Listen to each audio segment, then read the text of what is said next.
इस क्लास में हम बात करेंगे समुद्री पुरातत्व, जिसे हम under water archaeology, maritime archaeology या मरीन आर्कियोलॉजी के नाम से भी जानते हैं। तो समुद्री पुरातत्व पुरातत्व की वह शाखा है जो प्राचीन मानव का समुद्रों, झीलों एवं नदियों से संबंधित क्रियाकलापों का अध्ययन करती है। ठीक है, फिर से परिभाषा सुन लीजिएगा। समुद्री पुरातत्व अर्थात अंडर वाटर आर्कियोलॉजी या मरीन आर्कियोलॉजी पुरातत्व की वह शाखा है जो प्राचीन मानव का समुद्रों, झीलों और नदियों से संबंधित क्रियाकलापों का अध्ययन करती है।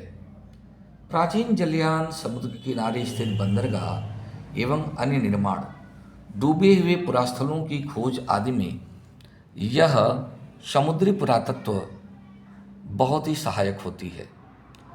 संपूर्ण रूप में पुरातत्व के साथ ऐतिहासिक, औद्योगिक, प्रागैतिहासिक काल के भीतर समुद्री पुरातत्व के द्वारा ही अध्ययन किया जा सकता है।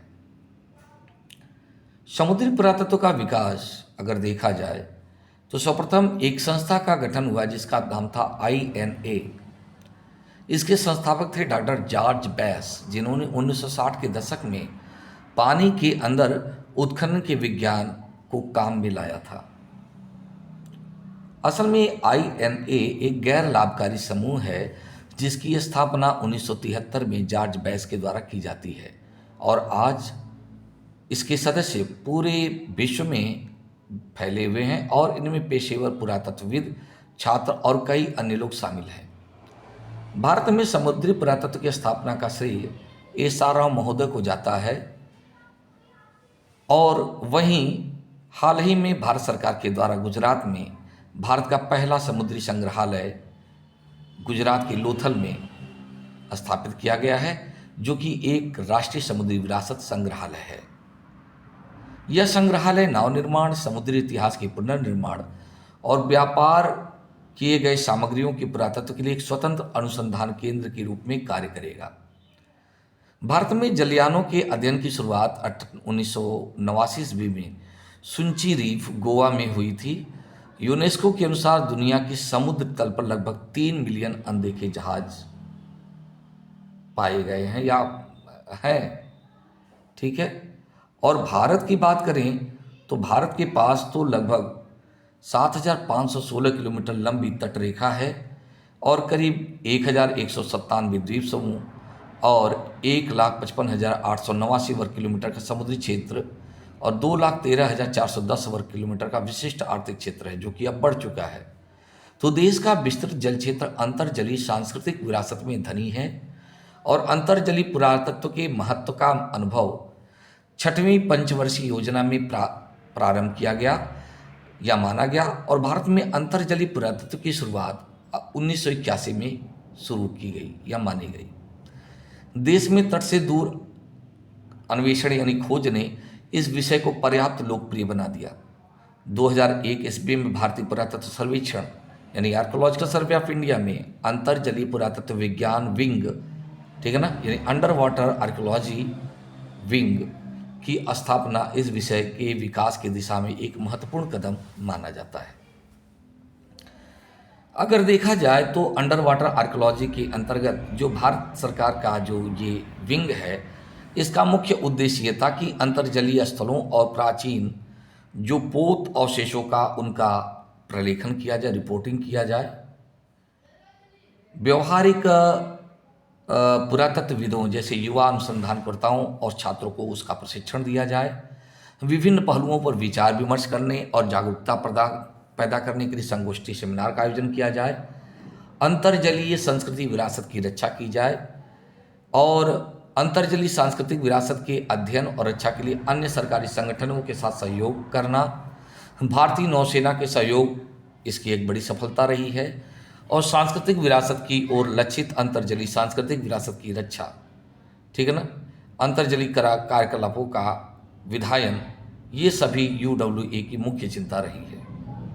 ठीक है, समुद्री पुरातत्व के क्षेत्र में किए गए जो कार्यों की बात करें तो बंगाल की खाड़ी में स्थित महाबलीपुरम में आगे की ओर अंतर्जलीय पुरातत्विक अन्वेषण एलिफेंटा द्वीप में तट से दूर तटवर्ती खोज, बंगाल की खाड़ी में अंतर्जलीय अन्वेषण, कावेरी पट्टनम से आगे की ओर अन्वेषण, पांडिचेरी, अरिकमेडु, जलमग्न द्वारिका यानी बेट द्वीप, ठीक है, की खोज एसारा महोदय के द्वारा, महाबलीपुरम से आगे की ओर खोज, प्रिंसेस ऑफ रॉयल की खुदाई, ये सारी चीज़ें अब तक इनके द्वारा की गई है। और अभी हाल में द्वारका का एक विस्तृत खोज जारी है अंडर वाटर आर्कियोलॉजी के द्वारा। अब देखिए समुद्री पुरातत्व में क्या खोज विधि है, कैसे इसका अन्वेषण किया जाता है।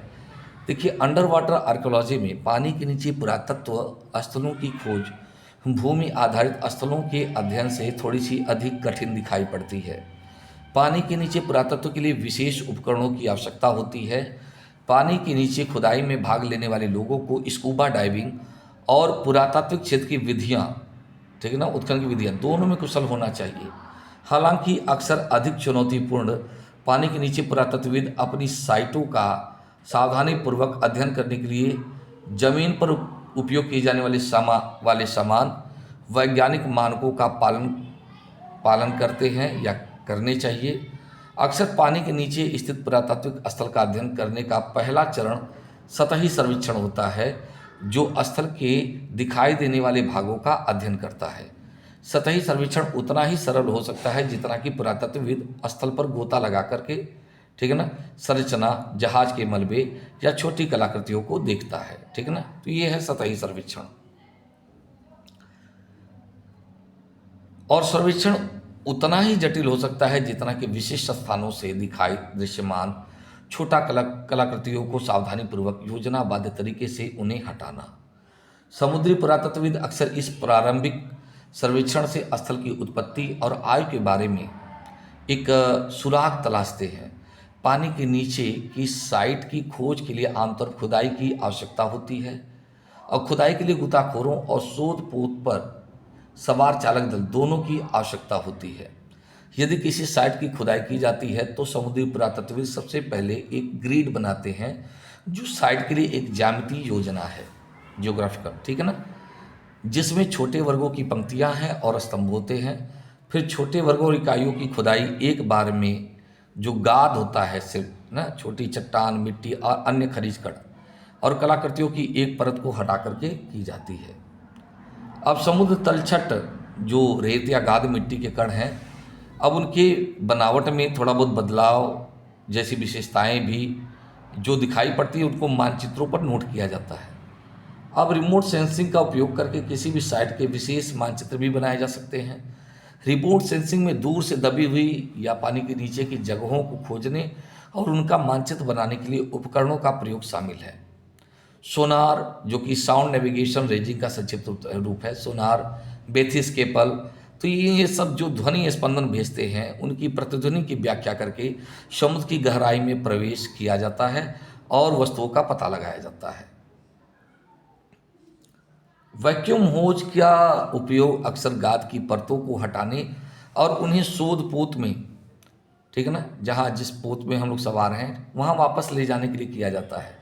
फिर गाद को, जो सिल्ट है, ठीक है ना, एक स्क्रीन या एक जाल के माध्यम से धकेला जाता है और छोटी कलाकृतियों की जांच की जाती है। बड़ी कलाकृतियाँ खुदाई करने वाले गोताखोरों और शोध पोत के उठाने वाले तंत्र द्वारा लाई जाती है। जैसे जैसे उत्खनन आगे बढ़ता है समुद्री पुरातत्वविद साइट के विस्तृत नक्शे तैयार करते हैं। ये नक्शे प्रत्येक कलाकृति के स्थान के सटीक संकेतन से बनाए जा सकते हैं और नक्शे आमतौर पर प्रत्येक इकाई के प्रत्येक स्तर के गाद की परत हटाने से पहले और बाद में बनाए जाते हैं।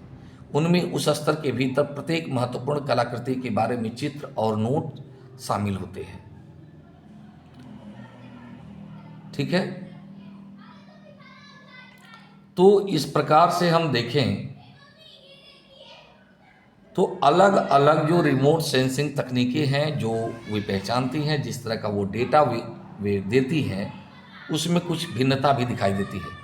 रिमोट सेंसिंग तकनीकें आमतौर पर तब उपयोग की जाती हैं जब कोई साइट इतनी गहरी हो कि मनुष्य उसमें गोता न लगा सके।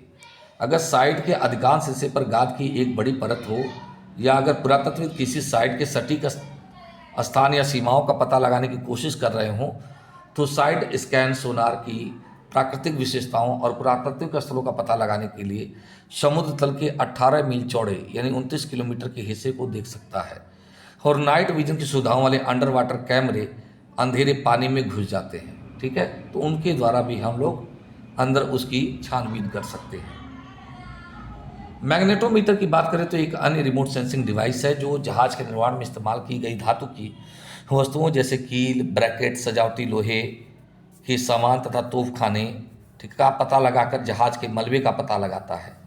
रिमोट सेंसिंग उपकरणों से प्राप्त डेटा को कंप्यूटर द्वारा संसाधित किया जाता है जो नक्शे और चार्ट बनाते हैं जिनकी समुद्री पुरातत्वविद व्याख्या कर सकते हैं। अगर हम संरक्षण की बात करें तो पानी के नीचे की जगहों से निकाली गई कलाकृतियों को विशेष हैंडलिंग, संरक्षण और भंडारण की आवश्यकता होती है जिसे क्यूरेशन भी कहा जाता है। उचित संरक्षण और क्यूरेशन का लक्ष्य कलाकृतियों को साफ करना और उन्हें अधिक से अधिक नुकसान से बचाना है ताकि उनका अध्ययन वैज्ञानिकों द्वारा किया जा सके और उन्हें संग्रहालयों में प्रदर्शित किया जाए। टूटे हुए मिट्टी के बर्तनों को विभिन्न टुकड़ों को एक साथ समूहीकृत किया जाता है और कभी कभी वस्तु को पुनर्स्थापित करने के लिए टुकड़ों को फिर से जोड़ा जाता है और कभी कभी उन्हें अलग अलग टुकड़ों के रूप में छोड़ दिया जाता है। समुद्र से बरामद कुछ कलाकृतियों को विशेष गीले या नम मामलों में नम रखा जाता है और अन्य कलाकृतियों को हटाने के बाद सावधानी से सुखाया जाता है। यहाँ तक कि एक छोटी कलाकृति जैसे नाविक की लकड़ी की पाइप संग्रहालय प्रदर्शन के लिए तैयार होने से पहले महीनों या वर्षों तक संरक्षण का कार्य किया जाता है, ठीक है ना। तो ये आपको मैंने मैटर दे दिया समुद्री पुरातत्व का कि कैसे समुद्री पुरातत्व का उपयोग कैसे गोता लगा रहे हैं स्कूबा डाइविंग के द्वारा, कैसे उसकी खोज की जा रही है, कैसे उसका संरक्षण किया जा रहा है, ठीक है। और इसका महत्व क्या है ये तो आपको पता ही है कि प्राचीन काल के जो जहाज के मलबे हैं उनकी खोज करना, प्राचीन काल के स्थलों की खोज करना जैसे द्वारिका। कभी कभी क्या होता है अंडर वाटर आर्कियोलॉजी के अंतर्गत कई ऐसे रत्न या बहुत सारी चीज़ें छिपी हुई हैं जिनकी खोज करना जो प्राचीन काल के बारे में क्या है हमें ऐतिहासिक जानकारी देती हो या जिसका महत्व हो उसकी खोज करना, ये मरीन आर्कियोलॉजी का प्रमुख कार्य है। तो जैसे जैसे इसका महत्व बढ़ रहा है तो अब कई चीज़ें सामने आ रही हैं, तो ये चीज़ें अब आप इसको समझिएगा जो कि 250 शब्द में लिखना है तो इतना बहुत होगा आपके लिए। Thank you.